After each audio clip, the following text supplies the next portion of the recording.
Have you ever walked into a room and suddenly felt to hide a part of yourself, not because you were ashamed of who you are, but because you feared that revealing it would change the way people look at you? Have you ever been in a conversation where faith came up and you hesitated for a fraction of a second before admitting that you are Muslim, not because you doubt your beliefs, but because you know the stereotypes that might flow the other person's mind? Have you ever laughed at a joke that made you uncomfortable just to avoid being labeled too sensitive? Or stayed silent when you wanted to speak up for your values because you feared being seen as the outsider? This is a silent struggle many Muslims in the West face every single day. It's not the kind of struggle that makes headlines, nor the kind that is always visible to those around you. It is quiet, personal, and constant, a tug of war between the person you know you are inside and the version of yourself you sometimes feel pressured to present to the world. It starts in small moments, at a school lunch table when everyone is eating something you avoid, at the workplace when after hours socializing revolves around things you don't participate in, or in a casual chat where someone casually throws in a remark about your faith without understanding its depth. You smile politely, you change the subject, you adjust, and little by little you find yourself carrying the weight of a double life, smiling outward while wrestling inwardly with questions about belonging, identity, and courage. Some people think the struggles of Muslims in the West are only about the obvious: avoiding discrimination, finding halal food, or getting a place to pray. And while those are very real challenges, there is another layer, deeper and more personal, that is rarely spoken about. The emotional and spiritual exhaustion that comes from navigating a life where your faith is constantly tested, not through open hostility, but through subtle pressures to compromise, dilute, or hide it. Imagine a young Muslim teenager in a Western high school. Every day, they walk into classrooms where their values are in the minority. Their classmates might have never met a Muslim before, or perhaps they only know about Islam through what they've seen in movies or on the news, often negative, distorted portrayals. This teenager learns quickly how to answer certain questions without going into too much detail, how to smile when someone says something inaccurate about their faith, how to keep their head down when discussions about religion arise. On the outside, they seem fine, confident even, but inside, they are quietly asking themselves, why does it feel like I can't fully be myself here? Or picture a Muslim professional working in a corporate environment. They are talented, qualified, and respected. Yet every time an office gathering takes place at a venue that doesn't align with their beliefs, they face that awkward moment of either explaining why they can't attend or going along just to avoid the discomfort.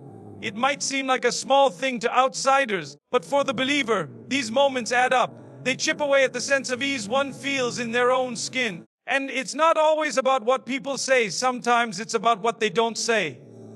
The feeling of being left out of certain conversations, the subtle shift in tone when faith is mentioned, the unspoken assumption that to truly fit in, you have to be just like everyone else. Over time, this can lead to a quiet identity crisis, where a person begins to wonder, am I too different? Should I change something about myself to make life easier? And here's the hard truth: in many cases, this is not about overt persecution or clear acts of hatred. It's about living in an environment where your beliefs and values are not the norm, and the constant awareness of that difference becomes exhausting. Some Muslims respond by withdrawing completely, finding comfort only in spaces where they feel understood. Others respond by blending in so much that they begin to lose touch with their very faith they're trying to protect from ridicule. Neither extreme is healthy, and both come from the same root, the human need to belong. The silent struggles of Muslims in the West are complicated because they exist in a space between two worlds. On one hand, there is a deep love and pride for one's faith and heritage. On the other hand, there is a daily reality of living in a society where that faith is often misunderstood, misrepresented, or marginalized. This tension is not always dramatic. It can be as subtle as deciding whether to mention you are fasting when someone offers you food, or whether to speak up when a conversation about world events takes a biased turn. Yet these small decisions, repeated over and over, can shape the way a Muslim sees themselves in relation to the world around them. And perhaps the most painful part is that these struggles are often invisible to others, even to fellow Muslims. Many will smile and say they are fine because they don't want to burden others with their internal battles. But in truth, what they are going through is a form of emotional labor, constantly managing perceptions, calibrating interactions, and weighing the cost of authenticity in every situation. And it is draining. So, If you have ever felt this way, if you ever hesitated before showing your true self, if you ever compromised not because you wanted to, but because you feared the consequences of standing out, know this: you are not alone. Millions of Muslims across the West live this reality every day. Your feelings are valid, your experiences are real, and your struggle matters. And while it may be silent, it is not invisible to the one who created you. The path forward is not about choosing between faith and belonging, but about finding the strength to carry both without losing yourself in the process. This journey begins with acknowledging the struggle, understanding its roots, and then building the resilience to face it with dignity. It will not always be easy. There will be days when you feel misunderstood, days when you feel isolated, days when you wonder if it would just be simpler to let go of certain practices or values. But remember, simplicity at the cost of integrity is never worth it. Your faith is not just a set of rules. It is the anchor that keeps you steady in the storms of life. And every time you choose to hold on, even in small, quiet ways, you are writing a story of courage that will inspire others who walk the same path. The silent struggles of Muslims in the West are real, but so is the silent strength that comes from knowing you are walking a path that leads to eternal reward. You may not always see the results now, but every step you take in patience, every moment you spend resisting the urge to hide, every decision you make to stay true to yourself, all of it is building a foundation for a life of purpose, authenticity, and peace. This is not just your story, it is the story of a generation navigating the compliance between faith and modern life. And it is a story worth telling, worth living, and worth sharing. When you live in a world where the values you hold dear are often dismissed as outdated or unnecessary, it can slowly begin to shape the way you see yourself. For many Muslims in secular environments, the challenge is not just about keeping up with prayer times or finding halal food. It is about navigating a society that defines success, happiness, and morality in ways that sometimes conflict with their beliefs. The constant exposure to messages that prioritize personal freedom over collective responsibility, that celebrate lifestyles far from Islamic principles, can cause a quiet internal shift. You may start to feel that you are always swimming against the current, that your identity is something you have to either defend or dilute just to exist peacefully. In school, you might be the only one skipping certain events or activities, and after a while you begin to feel like an outsider. At work, you might hear colleagues talk about life choices that are normalized in their world, but completely at odds with your faith. And instead of engaging, you stay silent, unsure how to bridge the gap without making things awkward. Over time, this silence can turn into self-doubt. You begin to ask yourself if being different is worth the constant explanation, the curious looks, the subtle jokes. Some choose to adapt so much that their faith becomes a private, hidden matter locked away to avoid conflict. Others become defensive, feeling the need to justify every belief, which can be exhausting. Both extremes are symptoms of the same struggle, a heart caught between the desire to belong and the commitment to remain true to God. This identity crisis is not about a lack of faith. It is about the human longing for acceptance clashing with the deep responsibility to live with integrity. And the danger lies in how quietly it can happen. You may not notice yourself making small compromises at first, but little by little, you can drift away from the clarity you once had. Yet, this is also where the opportunity lies. The very discomfort that comes from being different can be the spark that reminds you of your purpose, that drives you to learn more about your faith so you can live it with confidence, even when the world around you moves in a different direction. In the end, the identity crisis is not the end of your faith journey. It can be the beginning of a stronger, more resilient one, if you choose to face it rather than hide from it. There is a unique heaviness that settles in the heart when you feel like a stranger in a place you call home. For many Muslims in the West, that heaviness is shaped by three silent but powerful forces: Islamophobia, loneliness, and peer pressure. These are not just words or abstract ideas, they are lived realities that shape the way you walk into a room, the way you speak, the way you carry your faith in public. Islamophobia, for example, is not always a loud insult or an act of aggression. Sometimes it's a lingering stare that makes you feel unsafe, an unnecessary question at the airport, a sudden silence when you enter a conversation, a news headline that paints millions of people with one brush. It's the unspoken suspicion that follows you in certain places, the way people's tone shifts when your name doesn't sound familiar to them, the assumptions they make about what you believe without ever asking you. It can be exhausting to constantly feel like you have to represent your entire faith, to prove through your character that you are not what the media portrays. And when you are young, still figuring out who you are, That burden can feel overwhelming, as if every smile, every gesture, every word you speak is a test you cannot fail. Because if you do, you fear it will confirm the worst stereotypes in someone's mind. Over time, this constant watchfulness can make you retreat. You start to keep your head down, to speak less, to avoid conversations that might lead to misunderstandings. And while that may protect you from confrontation, it can also rob you of your voice and your confidence. Then there is loneliness, a quiet ache that does not always come from being physically alone, but from feeling emotionally and spiritually disconnected from those around you. You might have hundreds of classmates, colleagues, or neighbors, yet still feel like there is no one who truly understands your inner world. When your faith shapes the way you see life, and that faith is not shared or even respected by those around you, it can feel like you are walking through life with an invisible barrier between you and the rest of the world. You attend gatherings where you can't fully participate, listen to conversations where you cannot relate, and sometimes even avoid events altogether just to save yourself from that awkwardness. And while solitude can be peaceful when chosen, loneliness forced upon you by circumstances can be deeply painful. It can make you question whether holding onto your values is worth the social cost. This is where peer pressure creeps in, not always loud or aggressive, but subtle and persistent.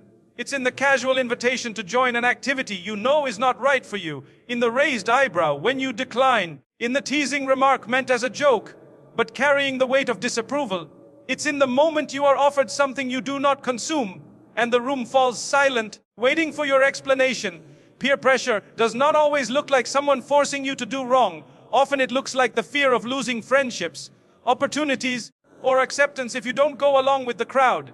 And this pressure, when combined with loneliness and the shadow of Islamophobia, can push even the strongest person to compromise little by little, telling themselves it's just this once, until those once rare compromises become habits. But here's the truth: these challenges, as heavy as they are also opportunities for clarity. They strip away illusions and force you to ask yourself, who am I really? What do I stand for when no one is watching? Do I believe in my values enough to live them, even when it costs me something?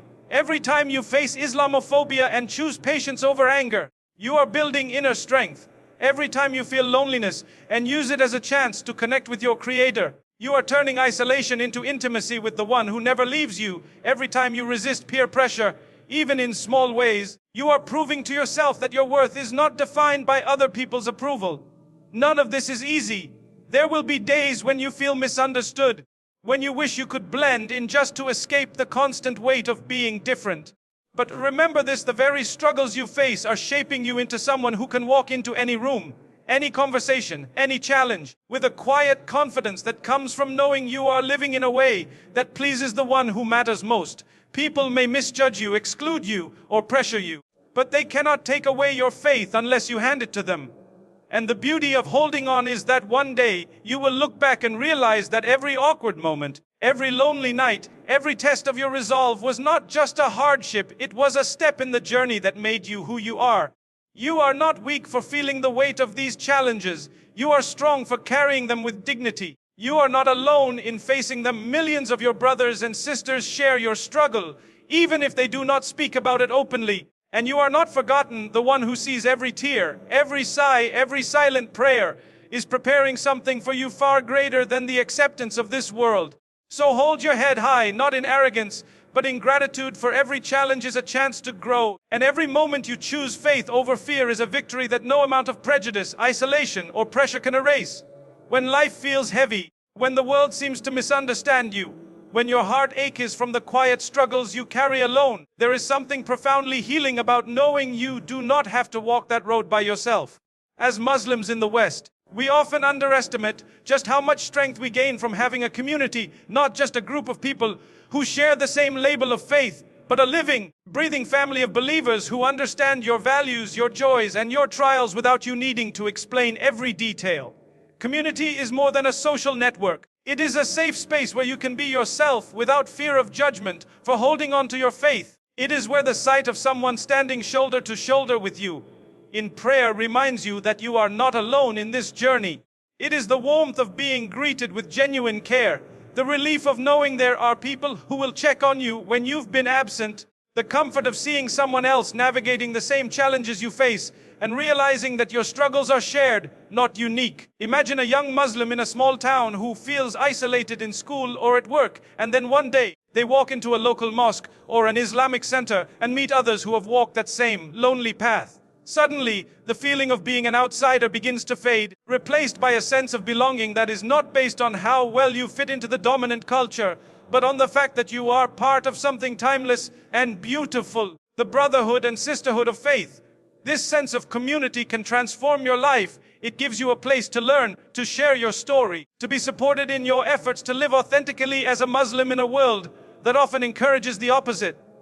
But the power of community does not stop at social comfort. It also acts as a shield against spiritual erosion. When you surround yourself with people who remind you of God through their words, their actions, and their company, you are far less likely to compromise on your values. You see others resisting the same pressures you face, and it inspires you to hold firm. You hear stories of perseverance that make your own trials feel lighter. You witness acts of generosity, forgiveness, and patience that renew your own commitment to living with integrity. Yet even the strongest community has its limits. There will still be moments when you feel misunderstood, even among fellow Muslims. And there will still be challenges you face when no one is around to see them. This is why alongside community, there is another source of strength that is even more intimate, more personal, and more constant dua. Supplication is the believer's direct line to the one who never leaves, never misjudges, and never tires of hearing your voice. In the quiet of the night, in the middle of a crowded street, in the moments when words fail and tears speak for you, you can turn to your Creator with every fear, every hope, every doubt, and every gratitude. Dua is not just a ritual, it is an ongoing conversation that reminds you that you are seen, heard, and valued by the one who knows your struggles even before you put them into words. In a world where so much feels out of your control, the prejudice of others, the pressures of your environment, the loneliness that comes from standing apart, dua is the space where you can lay down every burden without fear of being misunderstood or dismissed.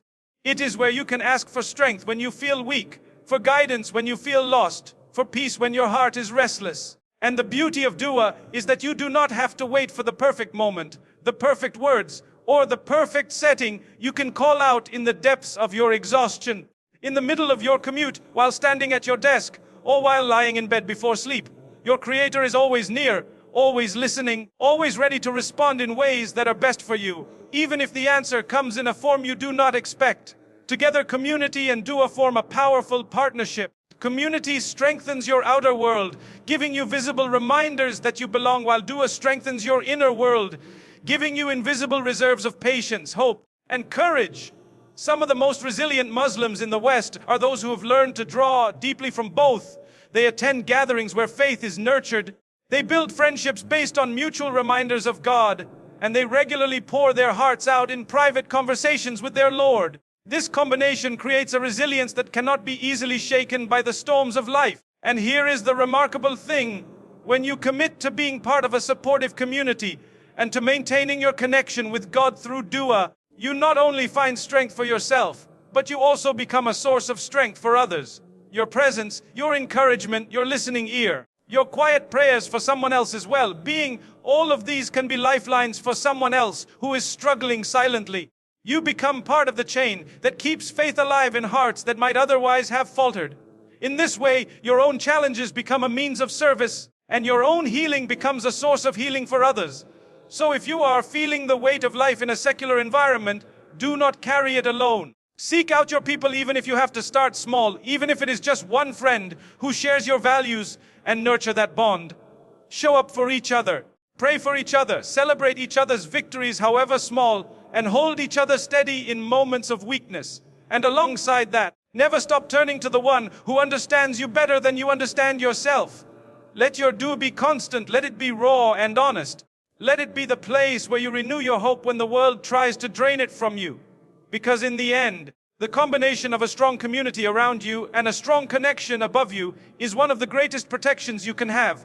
You may still face Islamophobia, loneliness, and peer pressure, but you will face them with an armor of faith, supported by people who remind you of who you are, and a Creator who reminds you why you are here. And that is the kind of strength that no amount of prejudice, isolation, or temptation can destroy.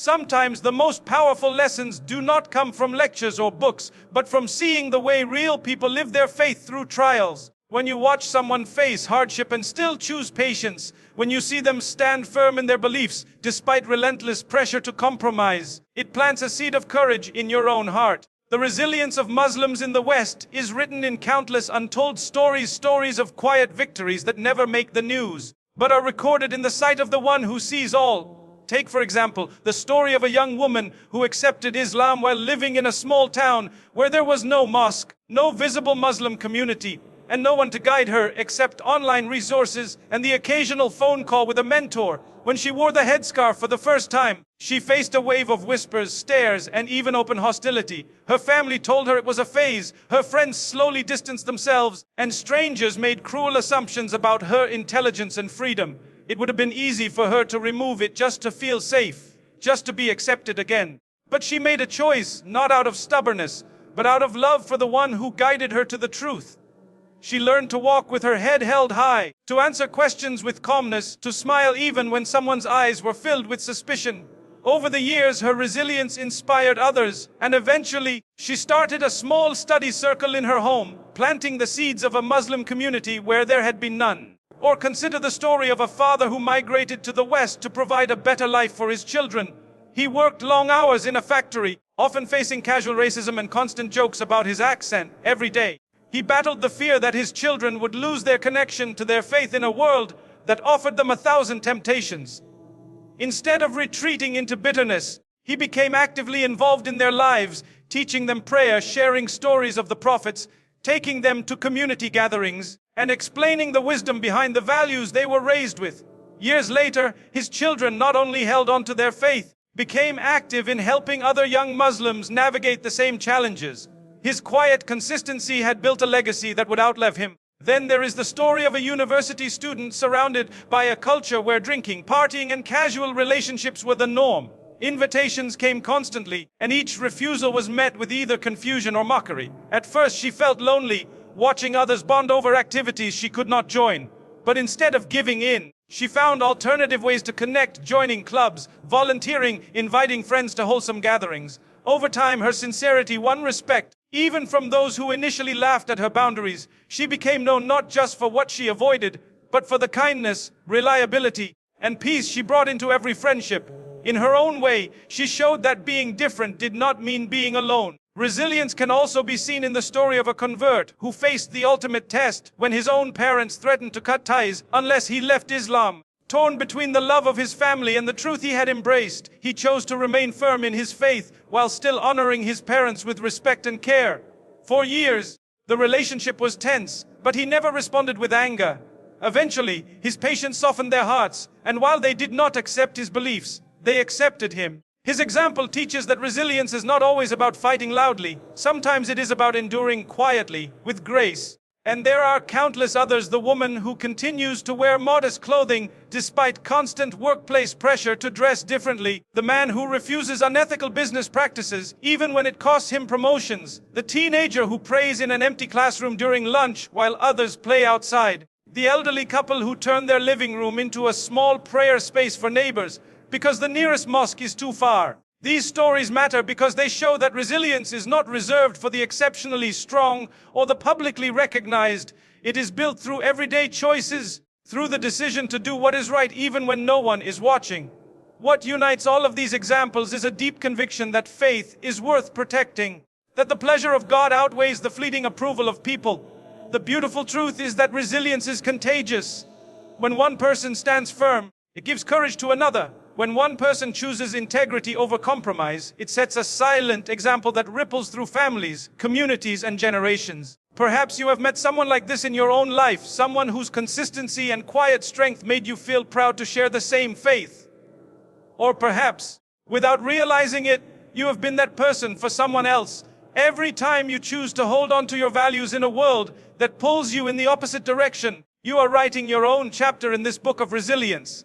And while the world may not applaud you for it, the one who matters most sees every effort, every sacrifice, and every tear. These real-life stories remind us that resilience is not about never feeling fear, loneliness, or temptation. It is about feeling all of those things and still moving forward with faith intact. It is about trusting that no matter how strong the pressures of the world may be, the strength that comes from God is greater. And it is about remembering that while this life is temporary, the rewards for patience, integrity, and perseverance are eternal. So the next time you feel like giving in, think of those who came before you, who faced equal or greater challenges and still chose the path of faith.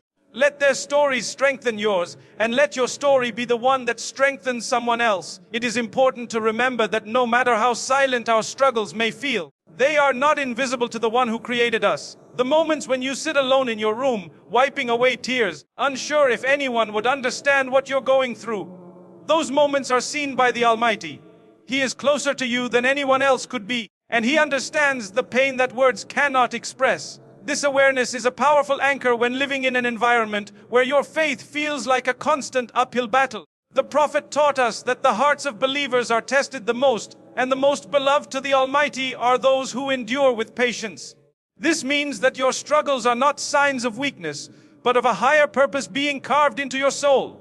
You are being shaped into someone whose faith will inspire others, even if you don't see it now. Living in the West often forces Muslims to walk a fine line between blending into a society that doesn't fully understand their beliefs and standing firm in those very beliefs that make them different. The temptation to hide your identity, to avoid uncomfortable questions, or even outright hostility is real. You may think it's easier to remove a visible sign of your faith, or to avoid mentioning you don't drink or date, just to make interactions smoother. But every time you compromise on your principles, a small piece of your self-respect chips away.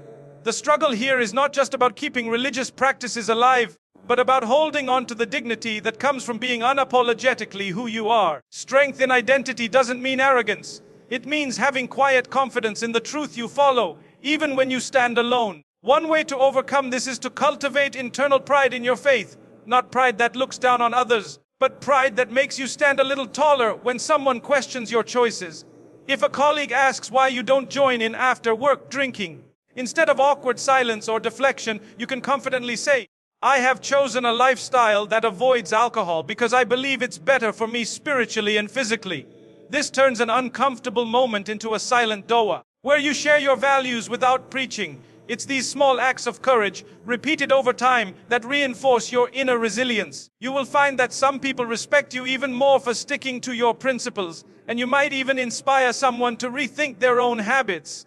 Of course, the challenges aren't always external. Sometimes the battle is internal. Loneliness, self-doubt, and spiritual fatigue can weigh heavily when you feel far from other practicing Muslims. The reality is that in many Western cities, you can live for years without knowing your Muslim neighbors, or you might be the only Muslim in your workplace or school.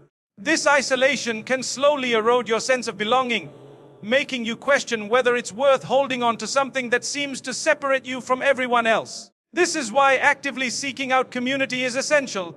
Whether it's attending a small study circle, volunteering at an Islamic center, or joining an online group of like-minded Muslims, these connections act as a spiritual lifeline. When you hear others share their struggles, you realize you are not alone, and that realization itself can lift half the weight off your shoulders. Another powerful tool is dua. Dua is more than just asking for something. It is a declaration of dependency on the Almighty. When you pour your heart out in prayer, telling Him about the fear you feel walking home in your hijab, the anxiety you carry before a job interview where you know your beard might spark silent bias, or the sadness of not having family nearby, you are unburdening your soul. The Almighty listens to every whispered plea. And while the answers may not come in the form you expect, they often arrive as unexpected strength, peace in your heart, or an open door when you least expect it. The simple act of turning to Him reminds you that you are never truly on your own. The reality is, Islamophobia will not disappear overnight. There will always be people who misunderstand, misjudge, or mistreat you because of your faith. But your response is what defines your journey. When you face ignorance with patience and kindness, you not only protect your own soul from bitterness, but you also plant seeds of understanding in the minds of others. Sometimes a simple smile, a calm explanation, or an act of generosity can undo years of negative stereotypes in one person's heart. You might never know the impact you have. The Almighty does, and He rewards every sincere effort, no matter how small. Real-life examples often remind us that resilience is possible, even in the most challenging circumstances. Think of the convert who embraced Islam despite losing the support of their family, yet continues to practice quietly at home while working 2 jobs. Or the young woman who wears her hijab proudly in a city where she is stared at every day, yet refuses to let fear dictate her choices. Or the immigrant father who works night shifts, attends every Friday prayer, and raises his children to know their faith, even if it means sacrificing rest. These stories are not extraordinary in the eyes of the world, but they are heroic in the eyes of the Almighty. Each one is a living reminder that the struggles of Muslims in the West, while often invisible to the world, are recorded in full by the one who matters most. Staying strong spiritually requires a conscious effort. It's easy to let religious practice slip when you're surrounded by distractions. Small, consistent habits can keep your faith alive. Set aside a few minutes each day for reflection, reading, or listening to beneficial reminders. Keep good company, even if it's through virtual connections, and stay away from environments that constantly push you toward compromise. Remember that spiritual strength doesn't come from a single act of willpower. It grows from daily choices, small victories, and the decision to return to the Almighty after every setback. Above all, hold on to hope. Hope is what keeps the believer moving forward when the road is long and the trials seem endless. There is a promise that those who remain steadfast, even when surrounded by disbelief, will be honored beyond measure in the hereafter. The struggle is temporary, the reward is eternal. Every lonely night, every awkward moment when you felt judged, every silent tear shed because you missed home or longed for the sound of the adhan in the streets, it will all be worth it. The Almighty never lets the effort of the believer go to waste. So stand firm, hold your head high, and remember that the one who walks toward the Almighty, even with trembling steps, is walking toward a destination far greater than anything this world could offer.